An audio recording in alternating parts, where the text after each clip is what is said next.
Bonjour et bienvenue, merci infiniment d'être là aujourd'hui. Je m'appelle Florivine, artiste pluriel et slow.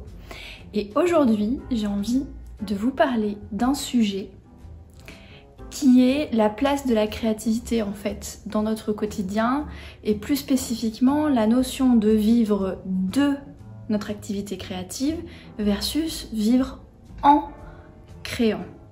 Et donc c'est une vidéo de la série Café allongé, c'est-à-dire que je vais vous présenter un petit peu ce que j'entends par vivre de versus vivre en et comment cette question-là peut aider à nous demander la place de la créativité ou la place d'activités créatives qu'on aime faire au quotidien dans notre vie.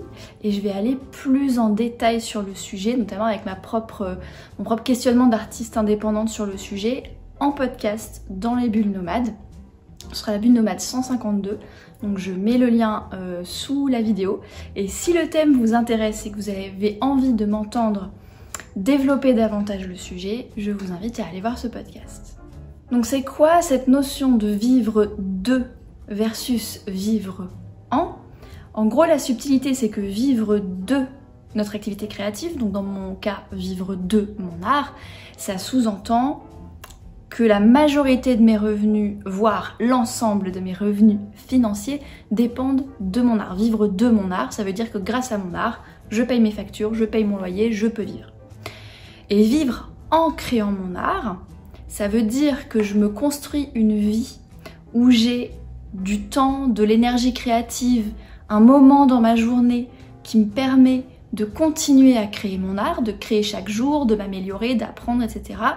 Mais sans forcément que ce soit ma source de revenus principale, et même d'ailleurs, sans forcément que ça rapporte de l'argent du tout en fait. Donc vivre de mon art, revenu principal, vivre en créant mon art, créer un quotidien qui me permet d'un côté de payer mes factures, et de l'autre de pratiquer mon art sans que ce soit l'un qui paye l'autre pour autant. Et pourquoi est-ce que je veux parler de ce concept aujourd'hui, et pourquoi est-ce que je veux souligner cette différence? C'est parce qu'on vit dans une société très binaire, c'est-à-dire que soit on considère que ce qu'on fait, donc là je prends l'exemple de mon art, mais ça peut être n'importe quelle activité créative que vous avez en tête, qui est quelque chose qui vous tient à cœur, que vous avez envie de faire au quotidien. C'est qu'on vit dans une société très binaire qui nous dit que soit on est amateur, loisir, on fait ça le dimanche, et du coup on n'a aucune légitimité, on n'a pas de talent, ça rapporte pas d'argent, c'est juste pour se faire plaisir, c'est juste un loisir. Ou bien d'un autre côté c'est une activité professionnelle, auquel cas c'est forcément ce qui paye nos factures, donc c'est forcément quelque chose qui nous rapporte de l'argent et qui nous rapporte assez d'argent pour vivre, c'est forcément notre activité principale, et dans ces cas-là on a le droit de se qualifier professionnel, et dans ces cas-là on a le droit de considérer que ce qu'on fait ça a de la valeur, d'y passer du temps, etc. Et en fait cette dualité, ce qu'elle veut dire, c'est que quand on a une activité qui nous tient à cœur, et là ça rejoint la réflexion que j'avais du coup en podcast dans le point d'artiste du mois de mars, qui est que c'est cette espèce de dualité que nous, si on a une activité qui nous tient à cœur, qu'on veut développer, qu'on veut y passer du temps, c'est-à-dire qu'on veut apprendre, on veut améliorer nos compétences, on veut rejoindre une communauté de gens qui pratiquent le même genre d'activité, on veut lancer des projets autour de cette activité. Moi par exemple, j'ai lancé une boutique autour de mon art, ça peut être des écrivains, des écrivaines qui veulent proposer des manuscrits à des éditeurs par exemple, ce genre de choses. Et ben quand on est dans ce domaine-là, on va se dire soit on peut se qualifier de professionnel, mais seulement si ça nous rapporte de l'argent et si ça nous rapporte assez d'argent, ou alors ça veut dire que c'est juste un loisir et que du coup on va peut-être pas, oser y consacrer du temps, ou on va peut-être pas nous-mêmes le prendre au sérieux dans le sens y consacrer du temps et de l'énergie, etc. Ça va toujours passer en bas de la liste de priorités parce que ce n'est qu'un loisir. Et je trouve que cette dualité est très dangereuse parce que le monde est beaucoup plus nuancé que ça. Et la valeur d'un artiste ou d'une artiste professionnelle ne se mesure pas dans les revenus tirés de l'art. La notion de loisir ou de professionnel, pour moi, c'est une démarche. Ça n'a aucun rapport en fait avec le revenu. Et le piège dans lequel on peut tomber, et ça c'est quelque chose dont je vous parle plus en détail dans le podcast, le piège dans lequel on peut tomber, c'est de se dire, puisque j'ai envie de le prendre au sérieux, puisque j'ai envie que ce soit professionnel, je vais mettre toute mon énergie à essayer de vivre de cette activité, alors qu'en fait tout ce que je veux c'est juste vivre en ayant le temps, l'énergie créative, etc. de la faire. Donc voilà pourquoi je trouve que cette dualité est hyper importante à prendre en compte, parce qu'on a tendance à confondre les deux dans la société moderne, alors que ce sont deux sujets bien distincts finalement. Et le message que j'ai envie de faire passer dans cette partie vidéo du café allongé aujourd'hui, c'est de vous dire que malgré cette binarité de la société qui veut nous mettre dans des petites cases de loisirs professionnels, gagner de l'argent, pas gagner de l'argent, etc., en réalité, il est tout à fait possible déjà de considérer quelque chose comme un loisir et de choisir d'y consacrer du temps et de l'énergie quand même, et d'ouvrir un compte Instagram et de faire des choses qu'on a tendance à être des conseils d'entrepreneurs, de trucs comme ça, mais de le faire parce que ça nous fait plaisir, sans avoir aucune volonté de développer quoi que ce soit, de gagner de l'argent. Simplement c'est un loisir qui nous passionne et qu'on a envie de partager, et c'est tout à fait possible, et il n'y a pas de problème de légitimité ou de choses comme ça. Enfin, en fait ces deux cases-là, loisir professionnel, machin, gagner de l'argent, pas gagner de l'argent, je trouve que ça limite énormément le champ des possibles. Et ce que j'ai envie de vous offrir, enfin, de vous proposer avec cette vidéo aujourd'hui, c'est d'élargir le champ des possibles. Donc c'est possible d'en faire un loisir et pourtant de le prendre au sérieux, d'y consacrer du temps, etc. C'est possible aussi de choisir de se considérer comme professionnel, comme c'est le cas avec mon art, tout en choisissant de ne pas vivre de notre art. C'est-à-dire qu'on peut choisir d'avoir une démarche professionnelle et d'avoir une source de revenus à côté pour avoir la liberté de créer. Ça aussi, je rentre plus dans le détail dans le podcast à ce sujet-là et par rapport à mon choix personnel. Et c'est tout à fait possible de se considérer professionnel, d'avoir une démarche professionnelle, de vendre des choses, de collaborer avec des entreprises, d'avoir vraiment toute cette démarche-là, qui est une démarche professionnelle, sans que ce soit notre source de revenus principale. Ce n'est pas l'argent que ça nous rapporte qui détermine la légitimité de ce qu'on fait.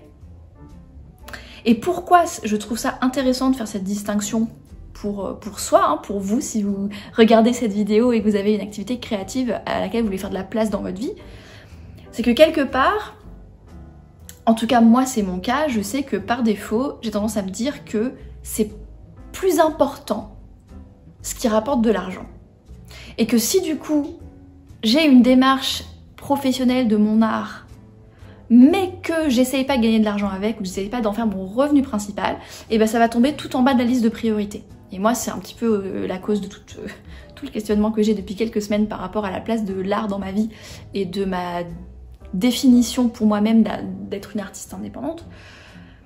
C'est que j'ai tendance à favoriser les activités qui vont potentiellement ramener de l'argent ou qui vont ramener de l'audience pour pouvoir potentiellement gagner de l'argent après, et que je favorise ça plutôt que la création artistique. Alors que mon but, c'est pas de vivre de mon art, mon but c'est de vivre en créant. Mon but c'est d'avoir du temps pour créer tous les jours. Donc si je mets la création tout en bas de ma liste de priorités, et ben ça va à l'encontre de mon but, puisque du coup je me suis créé un espace pour pouvoir créer tous les jours, et je le fais pas. Donc c'est ça l'intérêt en fait, c'est de bien clarifier l'intention. Qu'est-ce que je veux faire avec cette pratique créative? Est-ce que je veux le garder à l'état de loisir, ou est-ce que je veux professionnaliser? Est-ce que je veux que ce soit, pour en revenir à ce que je disais dans le point de mars, un loisir ou une mission de vie? Est-ce que c'est quelque chose que je souhaite transmettre parce que ça m'apporte de la valeur, parce que c'est ma manière de contribuer?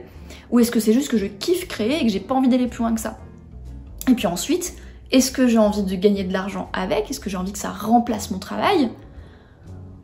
Ou est-ce que j'ai envie simplement, pas forcément simple, mais où est-ce que j'ai envie de créer un quotidien qui me donne à un moment donné du temps et de l'énergie pour créer, que ce soit le soir, le week-end, le matin, entre midi et deux, peu importe, sans que ça devienne pour autant une source de revenus principale. Et en fait, on peut se poser toutes ces questions-là et rentrer dans toutes ces nuances-là et déposer notre propre intention pour nous-mêmes de ce que nous, on veut faire avec notre art, à partir du moment où on arrive à sortir de cette case loisir ou professionnel. Et c'est là qu'on peut se poser la question, est-ce que je souhaite vivre de mon art ou est-ce que je souhaite vivre en pratiquant cet art? Et en se rappelant que l'un peut aller sans l'autre. On peut vouloir vivre en créant et prendre ça au sérieux et en faire une mission de vie sans que ce soit forcément la source principale de revenus. Et pour terminer, bien évidemment qu'on vit dans une société marchande et qu'à un moment donné on a besoin de gagner de l'argent pour payer les factures, le logement, la nourriture, etc. Mais en fait le fait de se poser la question sous ce prisme-là, de vivre de ou de vivre en, ça nous permet d'envisager d'autres solutions. En fait ça permet de séparer la question, c'est ce que je disais dans le point de mars en fait. on sent que c'est la prolongation d'un même questionnement, c'est qu'on peut séparer la question comment je fais pour avoir le temps de créer tous les jours et de m'améliorer et de vraiment vivre en créant et d'honorer mon art d'un côté, et de l'autre côté, comment est-ce que je fais pour payer mes factures? Et on n'est pas obligé d'en faire une seule question. On n'est pas obligé de se dire comment est-ce que je vais faire pour payer mes factures avec mon art. La solution peut très bien être je paye mes factures autrement. Et du coup ça ouvre, le fait de reposer correctement son intention, ça ouvre d'autres champs de possibilités. Voilà, si le sujet vous intéresse et que vous voulez aller plus loin, je vous invite à écouter la discussion complète, enfin la suite de cette discussion plus complète en podcast. En attendant, j'espère que ce sujet vous a plu. C'est vrai que c'est un sujet qui est assez propre au métier d'art, au métier créatif, aux activités créatives, etc. Mais c'est une question qui peut se poser aussi quand on choisit délibérément de faire de la créativité un loisir. Ah oui, bah d'ailleurs je vais préciser ça pour terminer, c'est que il y a aussi la pression dans l'autre sens quand quelqu'un commence à créer des trucs pour le loisir. Par exemple, créer des petits bijoux, des machins comme ça, peut-être même envie d'ouvrir une petite boutique Etsy ou pas, peu importe, mais que vous mettez à pratiquer une activité créative qui vous plaît, et où vous commencez à apprendre, à faire plus de choses, à vraiment faire du bon travail, etc. Et on va avoir cette pression de la société de dire « monétise-le ! Regarde, tu fais un truc super bien, tu pourrais ouvrir une boutique Etsy, tu pourrais quitter ton job et puis devenir créatrice à temps plein, etc. » C'est cette espèce de pression qu'à partir du moment où on commence à aimer faire quelque chose, on commence à être bon dans quelque chose qu'on fait, il faut absolument vivre de cette activité du coup. Et moi, ce que j'ai envie de vous dire, c'est ben non en fait. Vous pouvez avoir un loisir qui est légitime, qui vous fait kiffer, où vous le faites super bien, où vous faites des trucs super beaux, qui sont monétisables, mais dont vous voulez pas faire votre métier en fait. Vous choisissez pour vous-même que ça reste un loisir et que vous voulez pas venir mettre la question financière dedans. Ça peut être un choix volontaire en fait. Donc c'est ça le message que je veux faire passer, c'est de reprendre le contrôle sur ce pouvoir de décision et sur ce pouvoir d'intention en fait. Voilà, donc je vais m'arrêter là. Je vous souhaite une belle journée, une belle soirée. Merci d'avoir vu la vidéo jusqu'au bout et à la prochaine!